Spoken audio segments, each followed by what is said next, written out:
Brother Barnes, your recovery Bible study guy, talking about faith and worry. I have been plagued with a lack of faith and a maximum amount of worry at times in my recovery. And so, a friend of mine, we were talking about this the other day, and he was saying, "Man, I really would like you to do a lesson on faith and worry." And I'm thinking, really, Brother Barnes, faith and worry? So I think about one of the criticisms that Paul had and even Jesus toward the rulers of the day. You guys are like the blind leading the blind. You're both going to fall into a pit. Or something like, you say you're the light of the world, but do you practice these things yourself? So that's kind of what I want to do just for a few minutes, talk about the things that have been successful for me, a chief person guilty of said accusations. Number one, Psalm 37 says that the Lord directs the steps of the godly and delights in every detail of their lives. This is rather comforting to me. And we are told that when we are baptized, when we believe and we're baptized, we will receive the gift of the Holy Spirit. So we are expecting providential direction in our lives. James 5 verse 16 says that we should confess our faults to one another and pray for each other that we might be healed. This implies an inventory. So one of the nice things is at nighttime before going to bed, review the day, what went right, what went wrong, do I owe anyone an amend?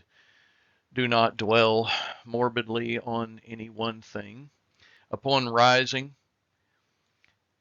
Lord, what is your will for me today? I think these are great ways to end the day and great ways to begin the day. I think this is beautiful. Another thing that I think of is the eye. We look through worldly eyes, and so many times you and I look around and we think to ourselves, how in the world could this happen? This is ridiculous. Well, in the big scheme of eternity, it may be ridiculous now, but it may have an eternal implication that we just can't see. So that is part of the faith that I have. I want to look at things through spiritual eyes and not just through eyes of dirt. One other big thing is to be around like-minded people. If we want to have more faith and less worry, it helps to be around people who are like-minded. Enough said on that. One of the things that my dad always said is, if all else fails, read the instruction book.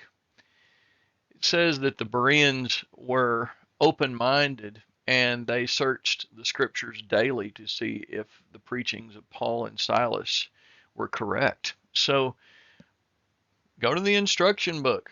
That's a great place to start building faith and diminishing worry.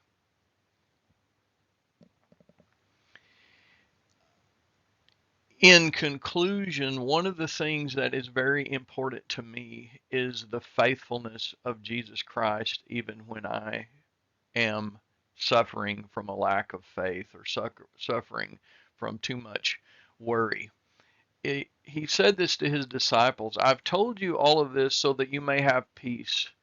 And you're going to have trials and sorrows on this planet, but take heart. I have already won the race. I have won the race.